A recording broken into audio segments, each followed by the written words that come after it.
Lovers, here we go. It's a little food for them. It's a three-piece Cuphea Hummingbird buffet plant. You get 3 pieces. It's my pick of the show. We are down to the final quantities on that. All right, Cuphea, Larry, Cuphea, annual and tender perennials. I see. Tender, perennial, and an annual. So if you were in zones 8 to 11, again, the southern tips there, you can see that's actually Roxanne's backyard with her little pups. You can grow this all year long, but for most of us, it is an annual. But the best thing is, Nancy, this is fast growing and long lasting. So you will get this all summer long into your first frost. But what's so special about the Cuphea? This is a visual feast for us because look at all those blooms. You're getting hundreds and hundreds of long lasting blooms. But it is actually a feast for our pollinator pals. Hummingbirds will love this. They will be attracted. I've been at Roxanne's house and I've seen her Cuphea in full bloom like that. The hummingbirds swarm everywhere around it. It's really amazing.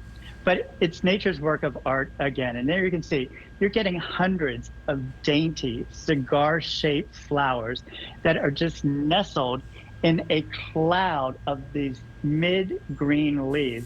This is going to get about 12 inches high, and you're going to get 3 actively growing plants, and they are going to be fast growing, Nancy.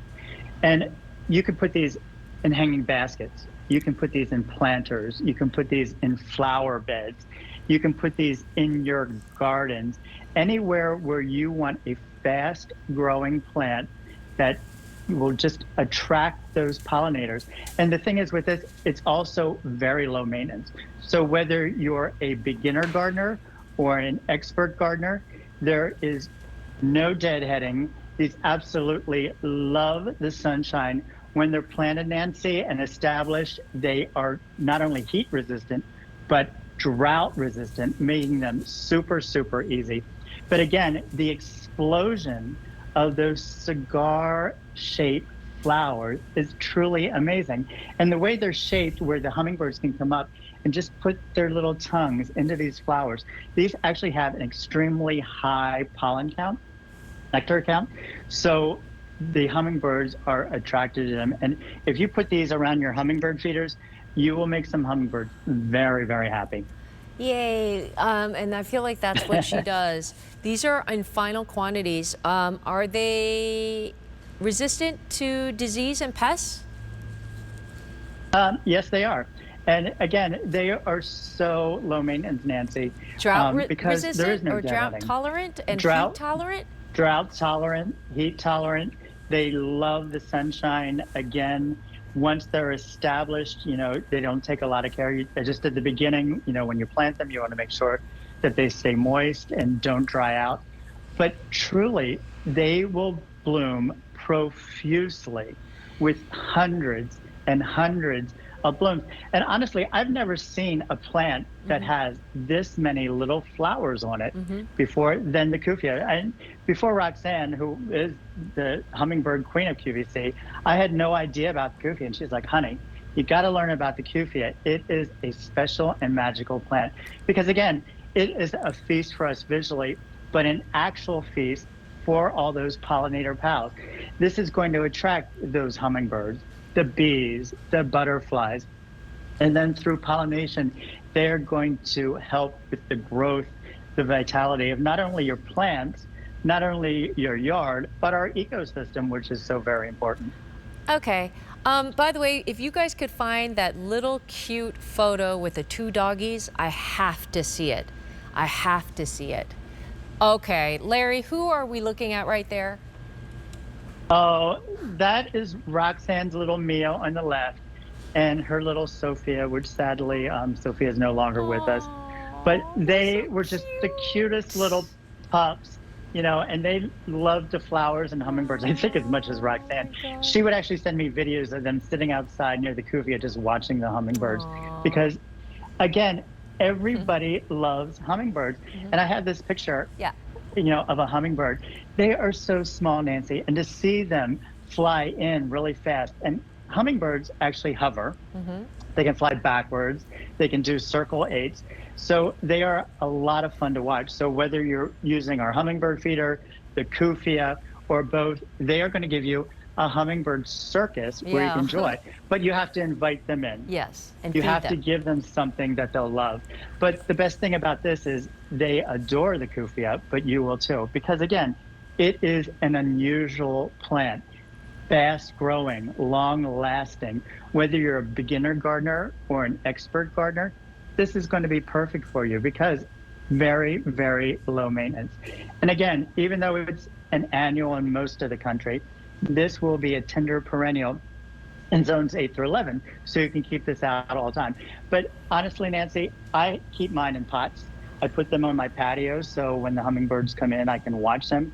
And then I put them under a grow light here in the house because I just love them so much. All right. Why do people love Cupheas though for themselves? Because the look of them, the actually the hundreds and hundreds of blooms. And Nancy, when you look very close, it's that really delicate pink tubular shape that has like a white band around the mouth of it. And to think that these have the highest nectar count of plants, where it's really going to attract the hummingbirds, truly, Mother Nature is amazing. She just has gone to town with us. She has given you something that is so much fun to look at. There you can see there's little buds are almost dripping off these plants, which I love. You will fall in love with the Cuphea.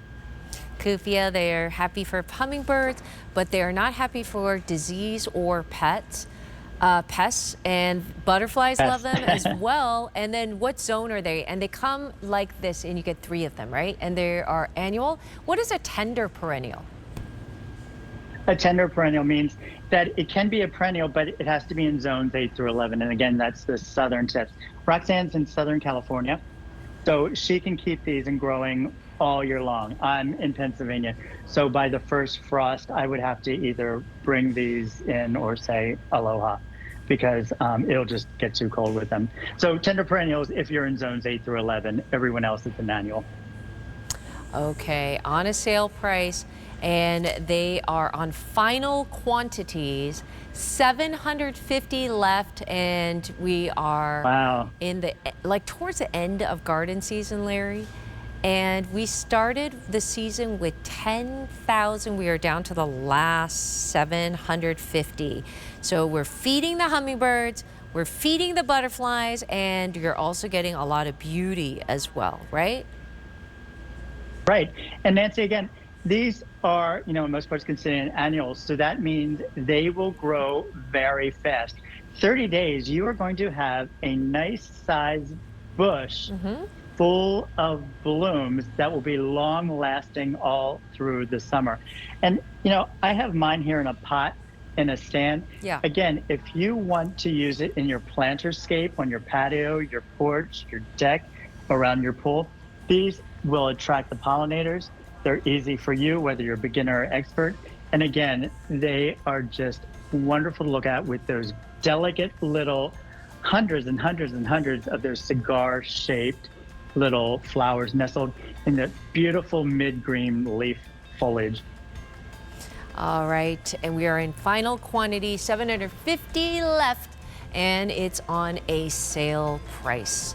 That's it for the garden season, so if you like it, call us at 800-500-7590.